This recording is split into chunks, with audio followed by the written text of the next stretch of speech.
do we have next? This young man is taking the collision world by storm. He's a lawyer, and I like him. I know. Wow. Weird, right? Wow. I never thought I'd hear that sentence put together like that. I can't believe I'm saying that. Listen, I could talk all day about how this guy's helping body shop associations and a lot of our clients at Elite not only get their butts legally covered. Is that why you call your business Coverall Law? Covering people's butts? It's all about covering butts. That's it. Yeah, That's it. It's been my life's passion, is how can I cover more butts? Well, that's it. But this guy's forever forms are all the rage, and I'll let him explain. Coverall Law based out of Massachusetts. I give you Sean Preston. Good to be here, buddy. Good to have you here. Hey, thank you guys so much. Happy to be here. Yeah, my wife's from Massachusetts, so I've had to come over here. We've been here long enough now that my oldest kid's developed an accent.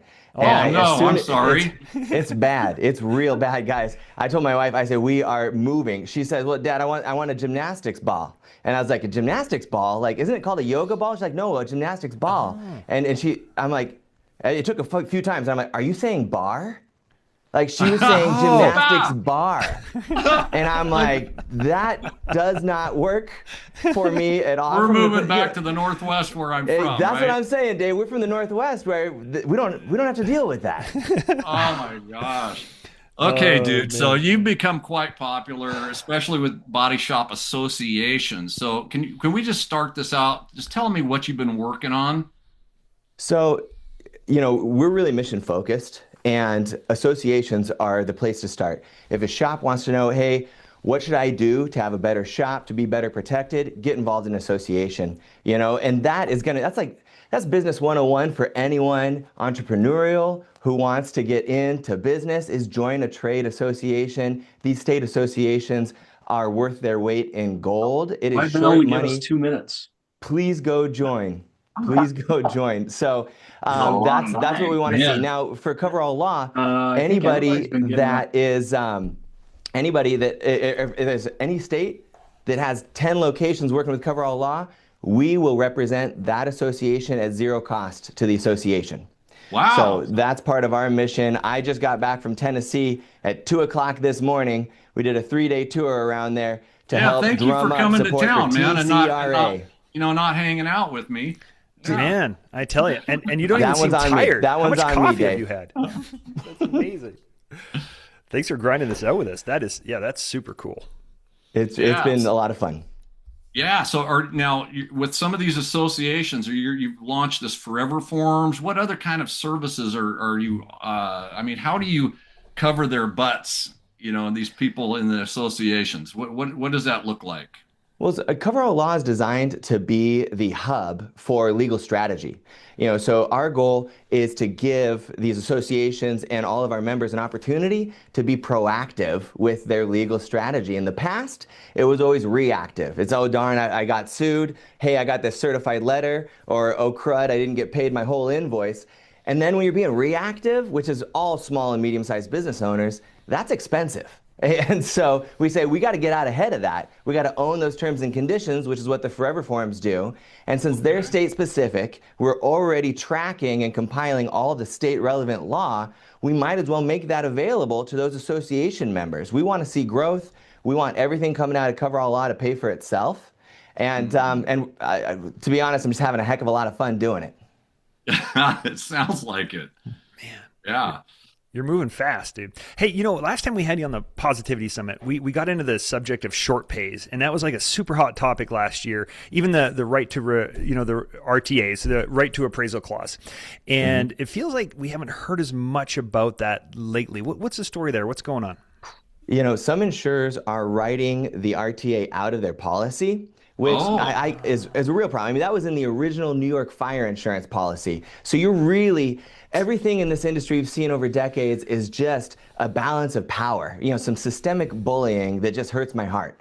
And when they pull that RTA out of those contracts, they're hurting their own customers and they're taking tools away from them. Now, I will tell you, in the big picture, the RTA is not what's going to save the world. It's a Band-Aid. If a shop hasn't used it and they want to know more about it, reach out to us. We'll help you because but don't you live. You can live by it, and then you can die by it, because we've also seen shops do so much RTA, then all of a sudden their cash flows 3 months away, and you got to make payroll. Your people got to eat.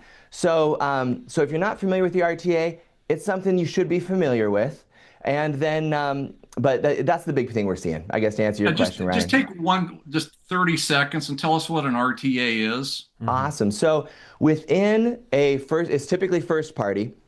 There is, so first party claims are under contract law, whereas third party claims are under tort law. Tort law is if Dave smacks me in the face, I got a case against him, right? Contract law is him saying, no, you signed this thing saying it's okay for me to smack you in the face. Now, so on these first party claims, when they're supposed to be paying on this thing, there's a loss event, dang, I hit that pole, my bad. And second, there is an amount of loss that we figure out. Now, if you and we, that's what the insurer says in the contract, if we disagree as to the amount of loss, then we can do this process called the appraisal clause. And so each of us is supposed to get our competent and disinterested appraiser involved, and these two folks are going to write this job and see, because basically what happens is what the shop's saying it's worth and what the insurer is saying it's worth aren't matching up. And so that's the route you take. Now, the cool thing is that here's my big drum I'm beating, and I hope to repeat this at the end here too. The shop must be paid, and and your customer must be reimbursed. There's a difference between being paid and being reimbursed. So we really want to distinguish between that. And so what I'm seeing a lot of times, it's awesome in this RTA, when it works right, is that the customer will end up getting more than the shop's invoice. So if a shop writes for 20, the insurer says this is 12, and your customer says, all right, RTA. Now you go through this process, it can take a few weeks typically, right? And it comes out it's $21K. Well, the shop gets their 20, and then that extra 1,000 goes to your customer there, because the RTA, it's about the contract, it's about the loss event, and it's about the amount of the loss. And that gives me, that dovetails right into another thing. If you're catching that there, your customer is entitled for full compensation for their loss, whether they get the job done or not. All right, so that gives me a real problem with DRPs. Now, there's nothing wrong with being on a DRP and working with us, but if that insurer saves so much money going through a DRP, that extra needs to go to the customer, because that true market cost of a repair was higher than what that insurer paid, and you just shorted your customer. He just opened up a big old can of whoop ass, and that was way more than 30 seconds. But look, I asked you this question last year, same question, right? A lot of shops don't have good legal documents like forever forms, right? But where are you still seeing most shops leaving themselves legally vulnerable? It's insane, Dave, that they're still thinking that they can get away with not doing everything that's in the OE procedures. Okay. I don't care whether it says recommended or required. Required means recommended. Recommended is covered within any policy when it's reasonably related to bringing it as close as humanly possible to that pre-loss condition, all right?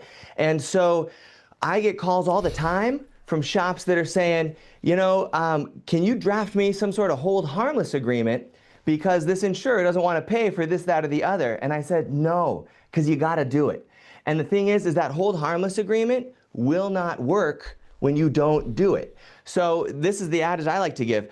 I can do, hold harmless agreements, indemnity clauses, they work for general liability. That's the reason I can take my kids to a trampoline park, right? But it doesn't work for gross liability. Gross liability is this heightened level. It's wanton, it's willful, all right? You're the doctor, right? If I got to go get my appendix out and they use a scalpel and something goes wrong, well, they probably acted reasonably there. If they open me up with a chainsaw, it does not matter what I signed. That is unreasonable. So if you're not following what the OE says you got to do, you're not getting out of it. And the second reason I don't want you to have an indemnity, hold harmless agreement, is because you're going to end up seeing it later in court. It's going to be like, oh, look, I guess you did know you weren't supposed to do what you did or fail to do what you did. You don't want to see that again. You see why I like this guy? Yeah. Hey, wow. I do want to let you guys know, the Illinois conference is coming up. I know you guys are going to be talking with, Mike Anderson, but we're going to be talking there about these 3 daily mistakes that shops are making, and these mistakes, how they empower insurers to take advantage of your customer, right? Gotta hear what these are. You gotta be protected. And I give you 10 examples with recommendations of protecting your shop and your customer, right? You gotta get paid. And there is legal significance. I give you another 10 on getting paid and why, when your customer pays that bill, an invisible clock starts where that insurer better answer to why they're not paying that, right? When they pay that difference, there is an invisible clock going under the Unfair Claims Practices Act of every state I've seen that says, hey, you better take care of this. And then the third is your processes, right? So when you're talking about OE procedures, when you're talking about how you deliver the car, when you're talking about delivering an unsafe car, right? So there's going to be a total of 30 recommendations that I want to deliver there. I think that there may be a second attorney up there with me. I'm trying hard to bring him in the fold and add to our cadre of attorneys here at Coverall Law. We're trying to grow right, and we just want to stick to our values, you know, and that's so important to us. I think I know what it's like drinking from a fire hose now, Dave. That was amazing. I kind of feel that way too. Yeah, right. It's like, that's amazing. So what a bunch of great information. And so for shops that are curious, I saw a comment from Drew out in Orlando there. You know, he's obviously a fan of what you're sharing, and it's hitting the mark. So we really appreciate you coming in and fighting the good fight, helping shops with clarity and just demystifying some of these things in the legal battles that we just, you know, we're busy fixing cars. We hardly think about it sometimes. And so it's truly a great work that you're doing, and everybody here really appreciates it. So thank you for the work you're doing thank you for the work you're doing with the associations. That really means a lot. You're making a difference. Yeah. The shop must be paid. Your customers must be reimbursed. There is a difference there, guys. And it's so darn important. I appreciate you guys bringing this together. I love this year's theme, and I really want to see some growth in this industry, guys. Let's evolve, baby. Appreciate you.